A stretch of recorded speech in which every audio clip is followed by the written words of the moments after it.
studio. And before giving the talk, I'd just like to, share a small story so that you understand the topic better. So imagine yourself as a kid when you were small and you used to play a lot and you used to go to play cricket, football, or whatever you'd like. And then you would come home very hungry and your mom would be cooking food for you or whatever. And she would have kept that food in the utensil and you would be really excited to, open that utensil and eat whatever she has made. And when you would open that, it would be like a broccoli or something, which was healthy, and you would hate it. But you would still eat it, and the next day the same thing would happen. And you would open it, and it would be gulab jamun or whatever you like. And you would be really excited. The point is that your mom would cook in such a way that you would always be excited to open that utensil. Now imagine that game, the game is the utensil, and your player is coming again and again to open it. Okay? And that randomness is what I'm going to talk about. Like, how can you create random content in your game, which is the food, so that people come and play your game, and it's never boring. So that's what I'm going to talk about. So before talking, let me give a small introduction about myself and boast about myself a little bit. So basically, I am Zainuddeen Fahadh. I am the co-founder of Ogre Studio. We are basically a two-person team. My partner, his name is Neeraj Kumar. He does all the coding. I do all the art, design, and business. And that's pretty much it. And we make games. Yeah, we do. And we have a game which is being showcased outside if you ever get the time to play.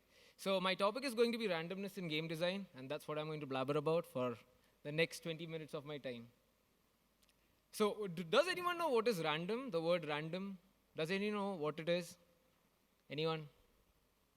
Anyone? I'm not going to eat. I'm just a 5'5" height wala guy. I can't. That is not random. That is a purpose, actually. That is not randomness. That the purpose was like, I didn't know that the time was like that and all the situation. So actually nothing is random. Everything happens for a reason. It's been said in the Bollywood movies also. Like, jo bhi hota hai, achhe ke liye hota hai, and stuff like that. So actually nothing is random. Everything is procedural. So whenever someone says, my game is randomly generated, which I do, he's talking bullshit. It's actually procedurally generated, and there is a rule towards whatever he's doing, like the design is working upon. So never a game is random, okay? A game can't be random, and if it is random, then it is basically gambling, which again is not random in casinos. They actually rig it. So everything is procedural. And what is procedural? Does anyone know this term, procedural? What? Yeah, that's pretty much it. Basically following a certain procedure. When an event is following a certain procedure, that's what is procedural, and we can use that in games. So before integrating all these, all these techniques that I talked about, let's just speak a little bit about the design. So these are the 3 awesome words that I came up with for game design. It's my innovation, okay? It's basically, because I don't have the time, I just used it in the 3 basic words. So every game, I think, should have these 3 features, and every good game has it already. It has risk, it has reward, and refresh. So risk is basically when the player is taking some risk, you get that adrenaline in your game. I can't still say that word, adrenaline. Okay, yeah, adrenaline in that game, the rush of energy that you get. So imagine you're playing NFS or Burnout, and you go to very close to the car, and when you miss, when you do that evasion thing, you get the near miss bonus. Or in FIFA, you try the long shot and you know that 75% of the time it does not go. And some randomly it goes inside and you feel a certain reward that you get.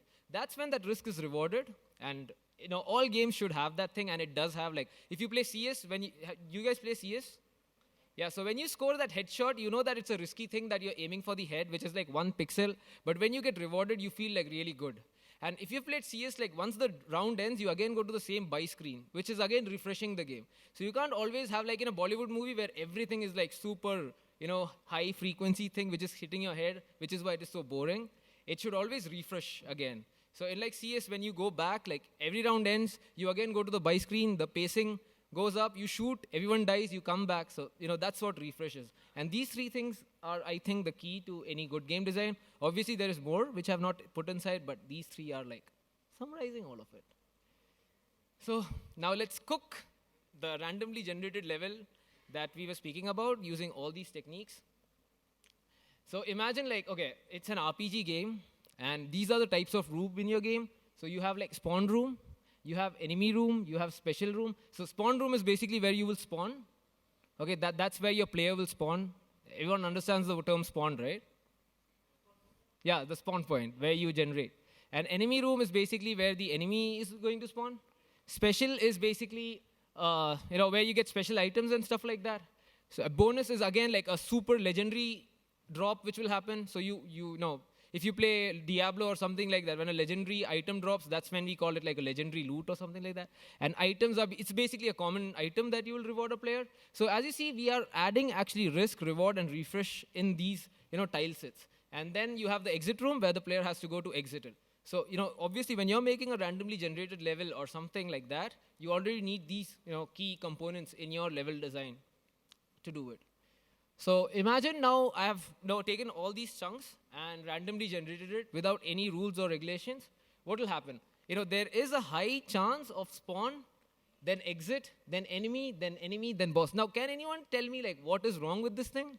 What will happen if this happens? Yeah, exactly. So this is what happens when it's like khichdi ban jata hai. Okay, and this is what will happen. Like the player will directly go to the exit. He'll go to the second floor and die horribly, and he'll blame you for it, which is very obvious. Or else he'll go to the boss and die horribly, and he will blame you, and you will get 1 star in your game or whatever. So this is another horrible way of using randomly generated level. Like if you just use random, like just dice roll it, and then this will happen. Like what will happen is you'll get spawn and then you'll get boss. And then you will be showered with emails saying that your game sucks, which is not always good. So what will we do? We'll use procedural. And this is procedural generated level. So here, I have told Neeraj, my coder, or whatever, whoever oh, was I speaking like, could you hear me before? Yeah, okay. So this is what procedural generated level looks like. Here, I have, since I can't code, I'm too illiterate for it. I tell Neeraj to make sure that the boss room never spawns besides the spawn room, or the exit room does not spawn besides the spawn room. So I've given certain algorithm or procedure to it. Now, this seems easy, but trust me, when you do it, this is like a little tricky thing, and I can't explain all the nooks and tricks of it, but you get the point of procedural and generation and randomly generated thing. This is another really good procedural generation where you give an item to the player as soon as he starts the game, so that he really feels excited, and then he tries that in an enemy room. He gets a nice special room where you can put random events. Then he gets boss, and then he goes into exit, and he has a risk thing where he can go to the enemy room at the end, or else he can directly go to the second room. So that's upon him. He'll level up. So this is how we can randomly procedurally generated level. Sorry. So now. So I just skipped something in between. So if you think that your coin toss is random, it is not random actually. It's just because you can't realize what is happening, you're calling it random. Or a dice roll. If you could explain the physics and the, the velocity or whatever the mumbo jumbo of the rolling of the coin is, then you could actually predict what would happen to that coin, what would be the answer. And scientists have actually made a robot, the engineers or the brainy guys, they have actually figured out a way to, a robot, they have invented a robot which can predict the coin toss before actually the coin coming on the floor. The same thing with the dice roll. You may think that you're rolling the dice and it's all going to be random. That's not the case. If you understand the curvature of the dice and all the nooks and crannies of that object, you can actually figure out a way to find the answer. So even though you say that it's randomly generated, it is not. So that's what my point is. Now let's look at the examples that already awesome games have used. And does anyone know who this is? Okay, you said Diablo. No one. So this is basically Diablo, and he's one of the best bosses in the world. And this is Diablo's loot screen. So, okay, I actually thought I could move towards that thing, but I can't. It kind of looks complicated, but what Diablo does well is imagine they have a sword, which is a steel sword. Now what they'll do is they'll take a suffix and a prefix for a word. So imagine it's a rusted is a prefix, and sword of awesomeness is the prefix, yeah, and suffix. So what will they do is they will dice roll this prefix and suffix. So it would be like rusted blade of awesomeness. So then depending on that, they will add the stats to the sword. So your one sword can be 100 sword actually. And when I play the game, I get super awesome sword of awesomeness, which will have 10 stats. And when my friend plays, he'll have rusted swords of Amresh Puri, So that will be like a horrible, something like that. You understand my point. So that's how they do all the stat things. So you see all the blue stuff, that is all randomly generated. It's not, it's procedurally generated, sorry. Again, so that's how they do their loot system, which again makes it replayability. Like the replayability is way too high for Diablo because of that. Like, what are you doing in Diablo? Has anyone played Diablo? 1, 2. Okay, so basically in Diablo, you just keep on clicking. It's like a click fest thing. But the whole fun about the game is like what kind of loot you can get and farming. And the farming can be exciting only if the loot is procedurally generated. Exactly. So that's how Diablo did it, basically. Has anyone played this game? Yes. Oh my god. Okay, Binding of Isaac. This was made by Edmund Macmillan, one of the best game designers in the world. Have you played Super Meat Boy? So the guy who made Super Meat Boy, who likes a lot of poop in this game, this is the same guy. He loves poop for some reason, and this game has a lot of poop in it. Even Super Meat Boy has it if you can find it properly. Anyways, that was like off topic. But yeah, so this is Binding of Isaac. Basically, have you heard about Isaac's story from Hebrew? The sacrifice that Isaac does. No, basically Isaac is a kid who was God asks his father to sacrifice him so that just for the heck of it, like let's say. And in this game, basically what happens is the mother the mother has to do it, and the Isaac runs away, and now Isaac has to kill his mother. That's the game all about. And so the kid runs inside the cellar, and the cellar is procedurally generated every time you play the game. When you die, it starts from the very beginning, and this is the amount of enemies it has.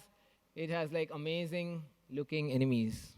Like you can see, it has like all kinds of guts. What a kid would imagine, it has all of it inside it. And the weapon of the kid is actually tears. So he shoots tears because he's crying, because his mother is going to kill him. It's an amazing game, you should check it out. And these are the items. Now it's kind of like pretty, see, this is the poop.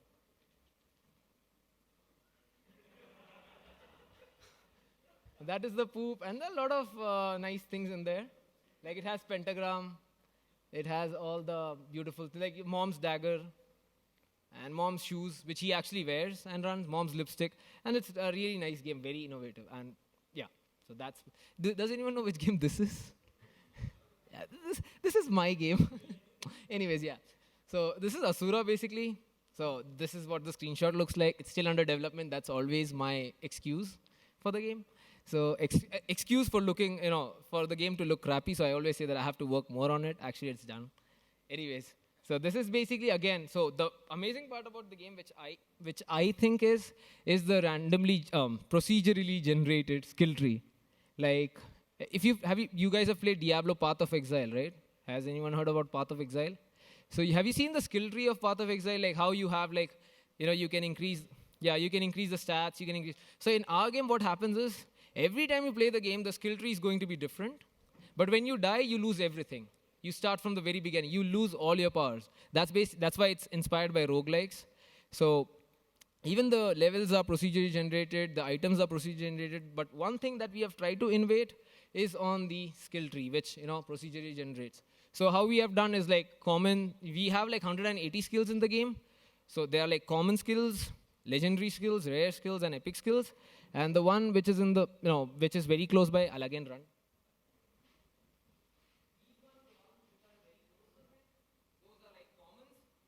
As you go far, the rarity increases, and that's how we have made the pool. So you should check out the game instead of me blabbering. If you have time, you can come and play.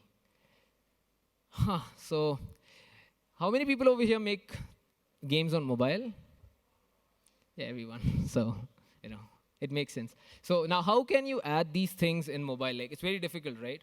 But it's actually not. People like games like Subway Surfer actually has procedurally generated levels. The obstacles that come in are procedurally generated. That's why whenever we make a clone of Subway Surfer, it's not that good because they have figured out a very nice algorithm to it. So when you make a clone of it, it does not work that well because you have just randomly generated it, not procedurally generated it. So try doing it in a procedurally generated way, and it would be much more awesome. That's what I think. And you can use it in rewards. For example, like even if your game has a linear gameplay, like it's a story-based game, narrative-based game, or anything, but at the end, if you can give some kind of chest, some kind of key. Sorry, when I say key, not the ones that Subway Surfer or all the other ones give. For example, like you have 10 key models, but again, like I said, if you could use prefix or suffix like awesomeness or something like that. What time is over? So yeah, so that's how you can use it in rewards or extra modes. Like for example, like which game can I put over here? Yeah, bonus level, something like even if your game has like a linear gameplay. For example, it's a hack and slash and it has a linear gameplay for the rest of the thing. But if you can have a mode like a horde mode where enemies waves keeps on coming and it's procedure generated, then that can also work. So you can use it in extra modes too. Yeah, the good, bad, the ugly, the pros and cons of using this. The awesome thing about using this is you have a lot of content in your stuff. You have a lot of replayability. You know, your people will keep on, you know, if they're really into it, they'll keep on playing your game because you have that. If you have done it right, they will, you know, keep on playing it because they, you know, when I play the game, I get an awesomeness sword and someone else he gets the Amresh Puri sword, so he wants the awesomeness sword, so he'll grind more for it. If you have played Hearthstone, has anyone played Hearthstone? Okay, not much. Okay, Hearthstone is an amazing free-to-play game which has really nice in-app transaction also, which I hate. But they have done it really nicely. So it's like Pokemon trading card game, but digital. That's pretty much it. The bad thing is like it has, you can't, do you know light maps? Light maps, baking light maps. So you can't really bake light maps because your assets will keep on moving. This is more for like an artist thing. So if you're an artist, you can understand. Like you can't really use light maps unless you increase the memory size of your whole level because your assets will keep on moving. And light map is basically baking the thing on the floor. Another thing is your artist will kill you if you are the designer because there's a lot of content that he has to develop. You know, so it's, you know, you have to make sure that you're scheduling the thing right. Now the ugliest part of this process is the testing. Because it's so procedurally generated and it has like certain randomness to it, it's very difficult to balance your game. For example, I have been still trying to figure out how to balance my game. I'm not able to balance. Like some people are finishing it like quickly, some people are not. The game breaks, but eventually you will figure out how to, you know, balance it. But that is where it takes most of the time for the designer, the balancing and the testing. Even the QA guys will kill you. Like they won't know how the game broke sometimes because, you know, things are not, you know, it's certain rules, but still, you can't figure out all the combination and permutation of your items and stuff. So yeah, testing is a big hassle for procedural generation. Obviously, like you can't pick Pac-Man and use something like, you know, Diablo and mix it together. Your genre always matters. So obviously, first figure out the pillars of your game design and then think about the, you know, what kind of generation you want to do. So your genre always matters. Don't just shove it all in, you know, which we sometimes do, and which should not be done. That's pretty much my talk about this thing. So yeah, like I said, if you have any doubts or questions, I don't think so I have time for it because he's going to kill me now. My email ID is zain@ogre.com and my Twitter handle is @Zainuddeen Fahadh. Thank you, Zain, for a very entertaining talk. It was worth waiting for you. Guys, Zain. Thank you. Come.